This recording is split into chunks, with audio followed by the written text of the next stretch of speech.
journey to where nature is at her most magnificent and forbidding. To mysterious places where dazzling and diverse cultures flourish. Where China's numerous ethnic groups draw you into a world of color and vibrancy. Where distinct lifestyles, traditions, and crafts have survived the test of time. Join Travelogue on its 17-part Ethnic Odyssey, visiting more than 100 places across China. Ethnic Odyssey, an enlightened look at China's rich ethnic heritage.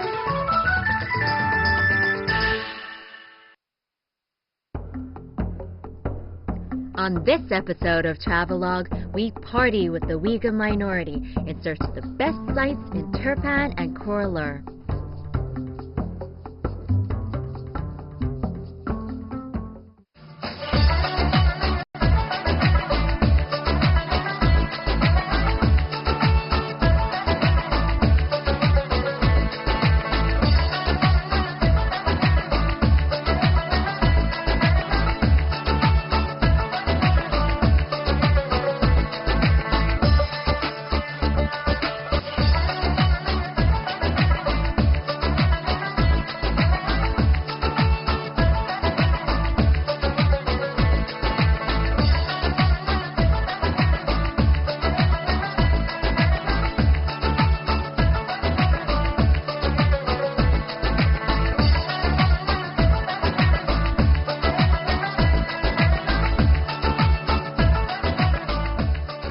Variety of China's landscape, diversity of its people. Welcome to Travelogue's Minority Series.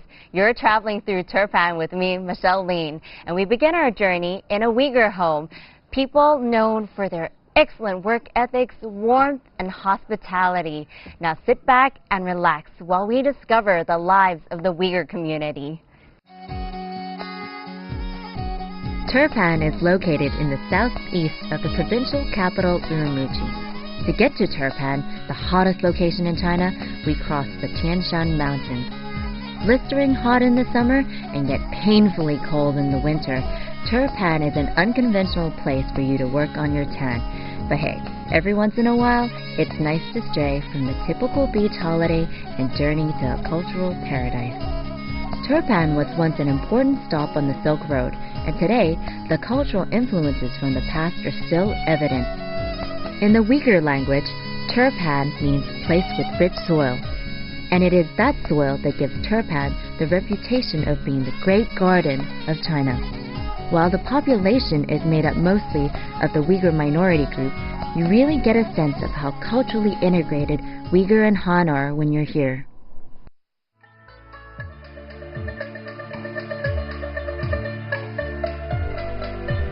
There's one place in Turpan particularly famous for its grapes, Putao. Grape Valley is our first stop, and it's known for its grapes as well as its raisins. Beneath the grapevines that frame their homes, the Uyghur people welcome you with fruit, naan, tea, and other local delicacies. They are extremely house-proud and put in an enormous amount of effort into decorating their home. Putao is now a well-known tourist destination, and local Uyghurs have opened family-run restaurants.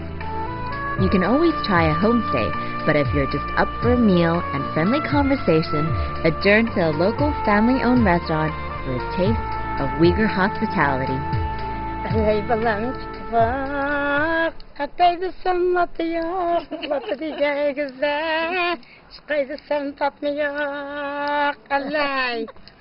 The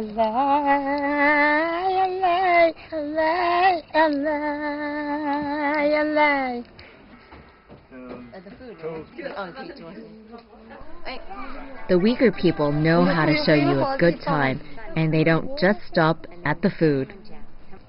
I'm hanging out with my new friends, and they're trying to make me look like a Uyghur girl. They're going to teach me how to dance after this. Are we okay? Hola. Okay. That's right. Chances are they'll make you dance too. The most popular dance in Uyghur culture is the mashallah, and whenever they're given the opportunity, they will perform. In general, I found the Uyghur people to be extremely outgoing, and they'll dance, sing, and play whenever the mood takes them. My new Uyghur friends were such captivating musicians and performers, I had to join in too.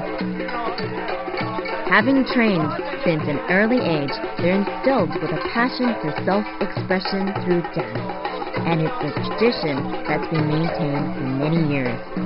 As soon as they pulled me onto that dance floor and taught me the martial art, I just gave in, let go, and spun like a Uyghur girl.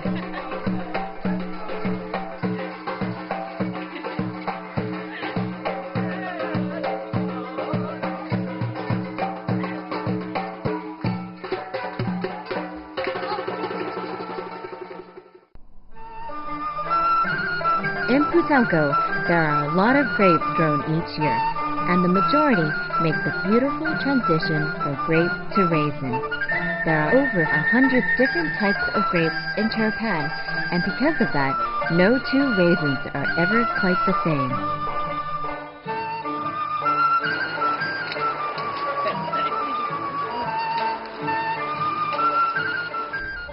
In the Grape Valley, you'll see these mud structures everywhere. The Uyghur people use it to harvest their grapes and turn them into raisins. The little holes in the structure allow for air and sunlight to penetrate into the area where the grapes are, and that allows the drying process to occur faster. I'm going to help this granddad here deliver some of these grapes into one of those rooms. Good? Oh, 不要动. When the grapes are ready for harvest, they're taken to the drying room.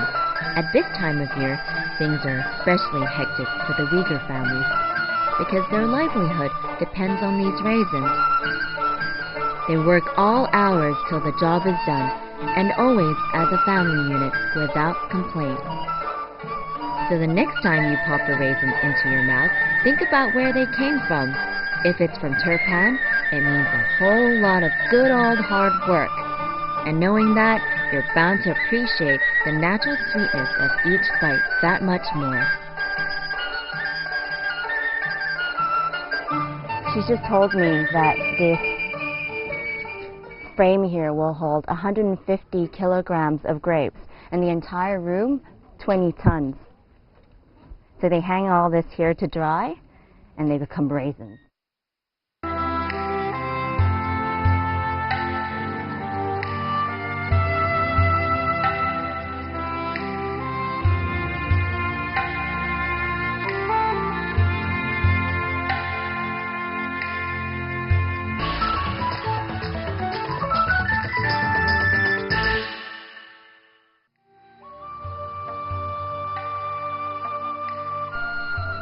Built in 1778, the Ermine Minaret is the largest minaret in Xinjiang.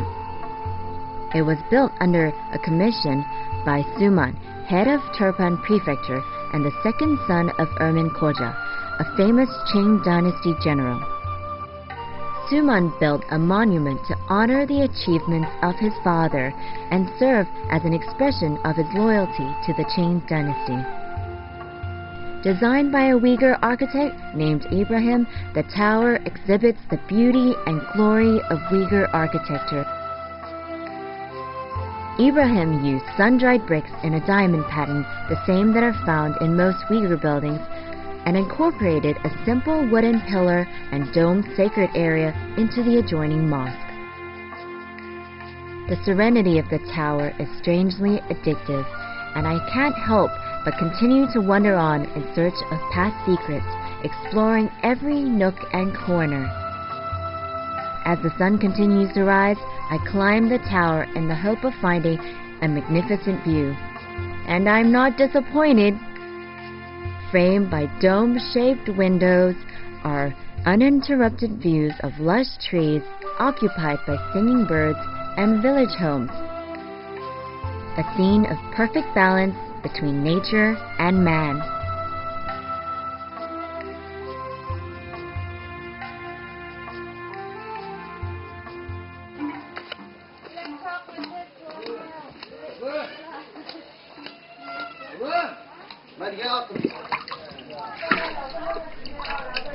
Turpan is located in a depression approximately 80 meters below sea level, and let me tell you, its nickname, the Oven, sure does it justice. With an average annual rainfall of less than 2 centimeters a year, Turpan relies heavily on its water irrigation system called the Karez. A Karez system consists of wells, underground channels, canals, and small reservoirs. The natural slope of the terrain is used to direct the water to the people while minimizing evaporation along the way.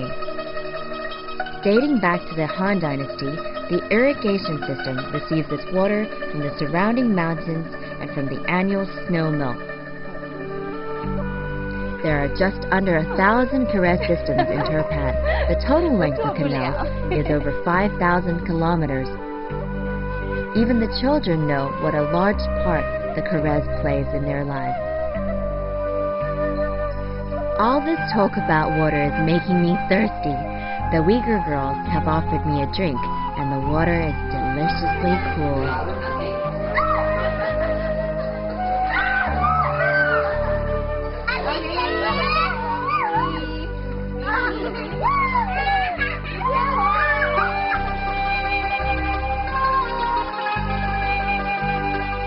For its ingenuity, the Karez system is counted as one of the 3 great projects of ancient China, along with the Great Wall and the Grand Canal. The water ensures the continuing survival of the people living in this oasis. Every day for 2,000 years, people here are reminded of past glories. Located 10 kilometers west of Turpan in the Urnaizi Valley lies the ancient city of Jauhe. It's the oldest, the best preserved, and at 220,000 square meters, the largest earth-built city in the world. In its day, Jauhe was the powerful capital of South Chesi, a kingdom at the time of the Han Dynasty that thrived under Uyghur rule. When Mongol rebels invaded the city at the end of the 8th century,